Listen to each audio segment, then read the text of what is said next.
Hey guys, welcome back to the podcast. It's Raghav Godin, of course, speaking from Kampala, Uganda. I know I haven't been posting for a while, and it's also been pretty tense for me, and it's been pretty tense for everyone, I think, because of the latest coronavirus lockdown in Kampala. It's been a bit tough, but we got through it, thankfully. All we have to do is just be grateful and understand what's happening.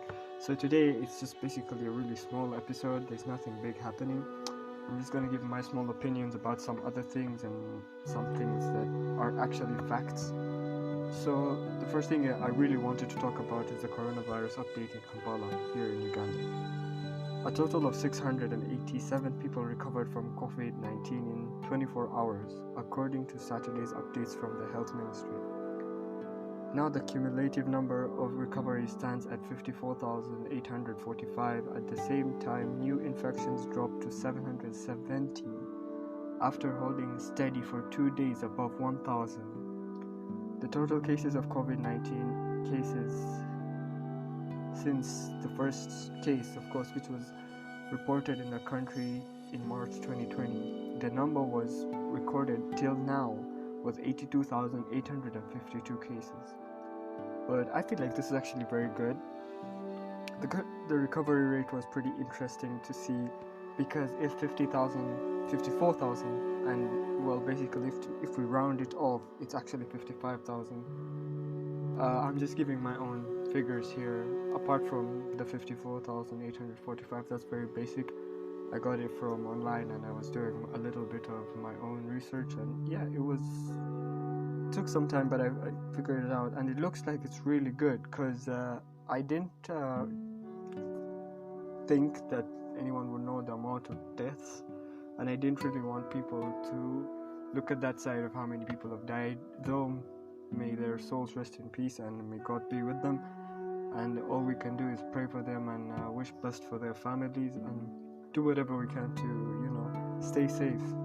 And by that I mean you have to follow the SOPs. You have to do your part. You have to wash your hands. You have to use sanitizer. You have to wear a mask. And even though you go outside, I feel like even when you're outside, you have to have a bit of precaution, unless you're like eating or you're drinking something.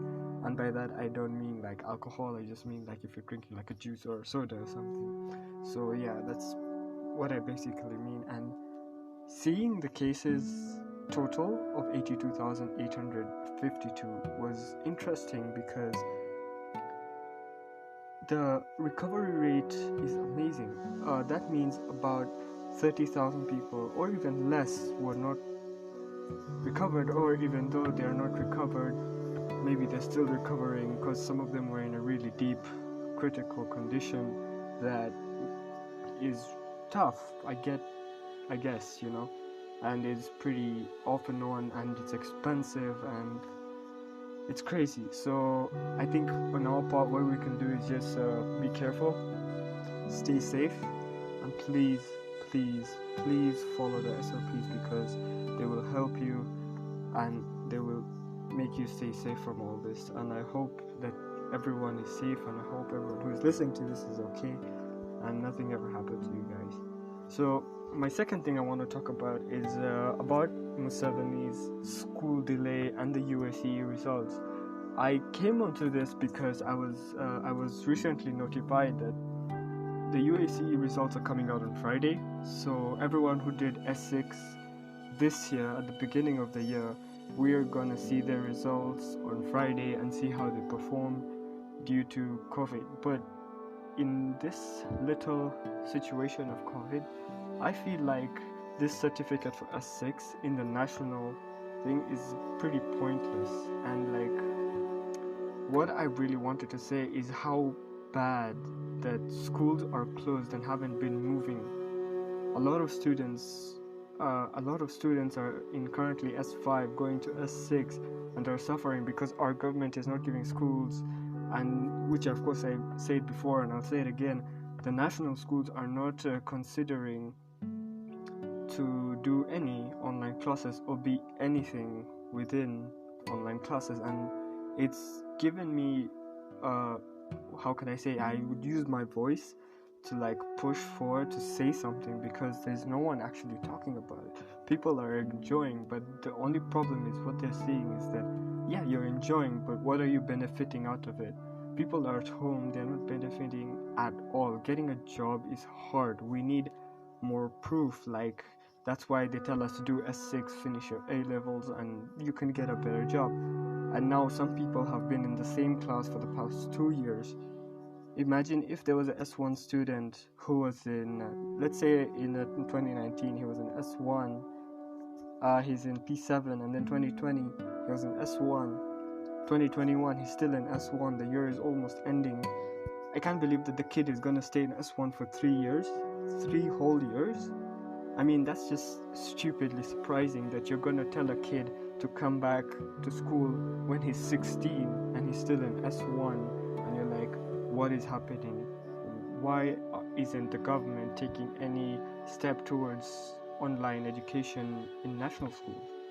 And it's kind of dumb, and I feel like kids are just getting dumb and dumber, and it's getting harder for them, and honestly no one is actually saying it. If you think about it, as I said, the certificate, the S6 is gonna give this recent, like the S6 that did their exams this year and the X6 that's gonna do their exams next year, is gonna be a bit pointless, because what did you actually study?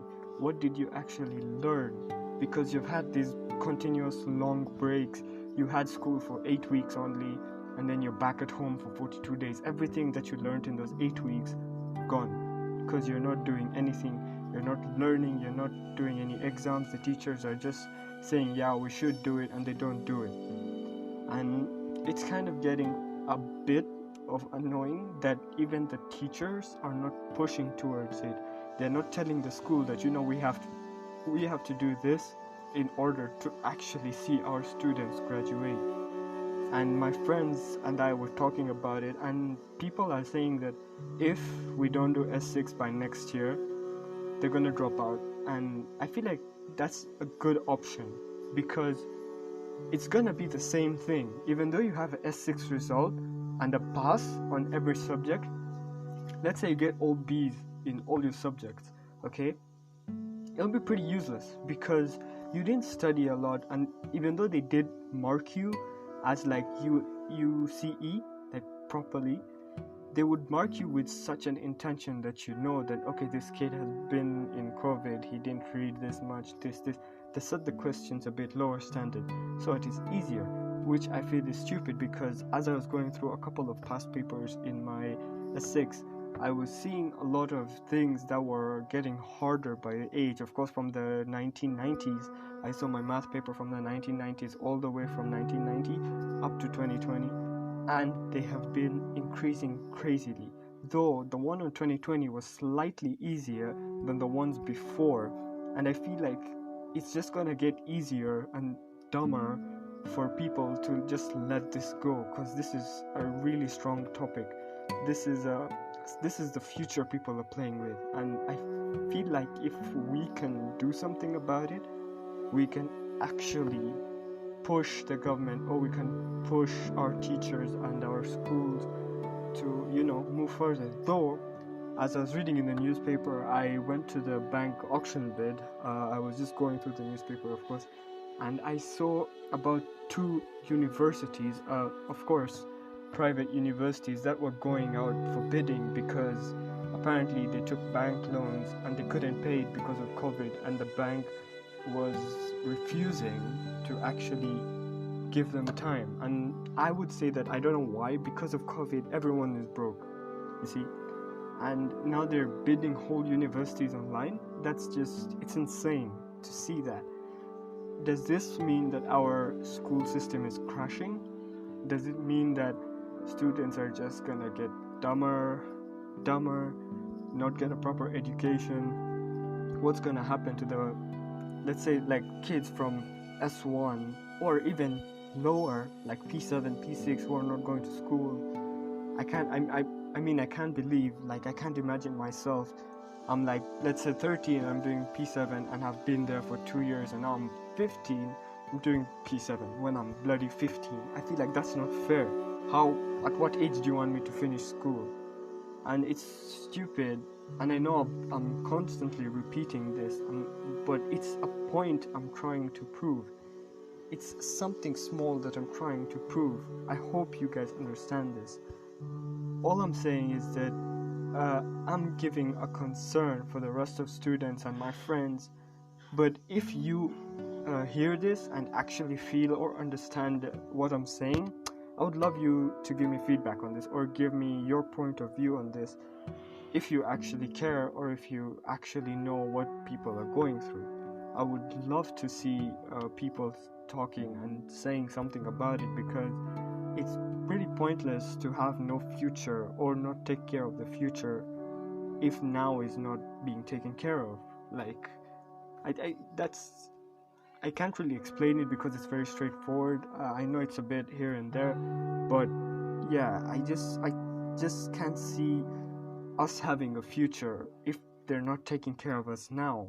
You see, if there's no school right now, what job opportunities are you providing for these students in the next 5 years? You're not providing any job opportunities for them. Though we do have a slight factor that COVID-19 was a problem and we all didn't study really well. We all had these issues of online classes and the hinder from school. I mean, of course we go to school to have fun, we go to school to learn, we go to school to meet our friends, and it gave us a bit of distance from all that, which, I mean, it has been going on for some of us for all our lives. I mean, for like 18 years a student has been going to school, and all of a sudden he's just stopped. You know, he has this constant periods where there's just a break in the middle. It gets annoying, and it really makes, I think like, to me, as a point, it makes a student lose interest in studies, and that's pretty stupid. Well, after that being said, the only thing I say is that I hope that every candidate who is listening to this, I hope you guys will pass. I wish you guys the best. I wish you guys success, because I know you guys did what you could, and I hope everything goes well for you guys. Okay, so now the hottest topic of the moment is something that I have been waiting for a while, and there have been a couple of rumors about it.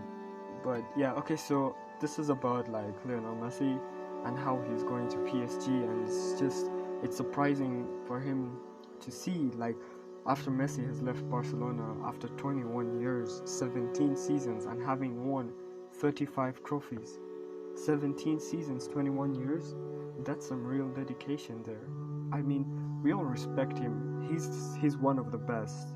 I mean, I'm not one of those people who is ever gonna like fight between Ronaldo and Messi. They're both great. They're both equally good. It's just that they have different ways to how they came up. Cristiano Ronaldo is all about talent, and his work is just magnificent. But Messi has his style. He's just natural born skill.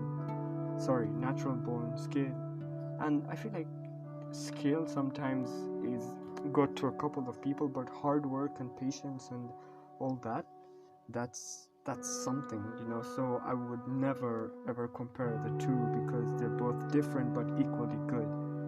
So actually, a lot of blogs online have been talking about it, and there was a video where he was crying and he was very sad to leave Barcelona. And like, actually there was a point that Barcelona was trying to get him at the last minute, like at 2 a.m. and I don't know what happened, but I think they failed, and I actually kind of feel sad about that. I kind of feel bad, but he was really sad to leave Barcelona. I mean, after 25 years, and then you're joining PSG. Honestly, however, I'm a bit happy to see Neymar and Messi back together, because they were an amazing duo. Now that Mbappe is there, I want to see what happens next. I want to see how people go ahead with it. Though a lot of people have been like, Messi fans who are all in Barcelona are just going to leave Barcelona. I don't think I'm going to ever leave Barcelona. I mean, Barcelona is still a beautiful team. It has strong players, good tactics, a good manager. Yeah, you know, you can't just give up on something that you've loved for so long, especially when it's one of your favorite football teams. So yeah, and when he joined the PSG, he got a 2-year contract and a pay of about 729,000 euros a week, or 104 euros a day, or 8,680 euros per hour, or 144.68 per minute, or 2.4 euros per second. Damn, honestly, just hearing those figures, that's not bad. And I mean, it's Messi, even though he's gonna create a really increased income that will go to to the PSG team itself, because of his fans, because of a lot of people love Messi because of the way he plays, his style, his emotion, and he's a very good person genuinely. So what you see from outside and how he plays, and yeah, I feel like what we can do is not ever say that he left Barcelona in a bad way. He left in the best way, and all we can say as like Messi fans and Barcelona fans is that we wish the best for him, and we wish to see him succeed, and we wish to see him happy. That's one of the only reasons. Well, guys, saying that, I'm gonna shut up. And I think I'm done with this podcast for today, and I will see you guys next week with a bit more of content, or actually this weekend with a friend of mine who owns a small business, and he's pretty good at it. I mean, he's like very good at it because he started it, and you know what, when he comes, he'll just tell you the whole story, and he'll tell you how it is starting a small business. If you really want to get into business, I feel like this would be an amazing opportunity for you to actually tune in and listen. So thank you for listening, however much I really would like to just stay here and talk. I have other things to do, and I have more research to do, and I have more stuff to write. So thank you for listening, and I hope I see you guys in the next one. Thank you.